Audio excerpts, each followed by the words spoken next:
અબડાસા તાલુકાના નુધાતડ ગામના રબારીવાસના સ્થાનિકો વરસાદમાં નોંધારા બની જાય છે। અબડાસાના નુધાતડ ગામના રબારીવાસના રહેવાસીઓ ચોમાસામાં બની જાય છે નોંધારા। અનેક રજૂઆત છતાં અહીં વહેતી નદી પર પુલિયો બનાવાતો નથી। બે કાંઠા નદી આવતી હોય ત્યારે રબારીવાસ નુધાતડ ગામ સંપર્ક વિહોણું બને છે। શાળાએ જતા બાળકોને ભારે પાણીના પ્રવાહ વચ્ચેથી પસાર થવું પડે છે। નુધાતડથી રબારીવાસ સુધી નદીના પટમાં અવર જવર માટે પુલ બંધાવી આપવા રજૂઆત। જલ્દીથી જલ્દી ગામ લોકોની માંગણી પૂરી કરવામાં આવે તેવી તંત્ર પાસે આશા। Bureau report Rameshbhai Bhanushali, Naliya, Abdasa, Kutch.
મારું નામ રબારી સુરેશભાઈ છે।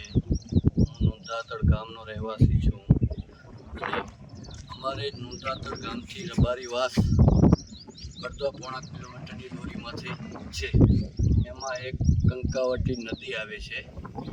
નદીનું પાણી ફૂલ જાય છે, એના કારણે અમે 6 મહિના સુધી સ્કૂલના છોકરાઓ માટે રસ્તો નથી રહેતો અને નુધાતડ રબારીવાસમાં સ્કૂલ છે એના માટે સાહેબો નથી આવી શકતા અને પાણીના કારણે મેડિકલ તકલીફ બહુ થાય છે।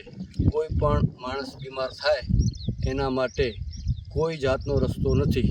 એટલે રસ્તા માટેની અમારી માંગણી છે, તંત્ર દ્વારા જલ્દીમાં જલ્દી રસ્તો બની શકે એવી અમારી કામના છે, એ પૂર્ણ કરે। સરકારશ્રીને આભાર।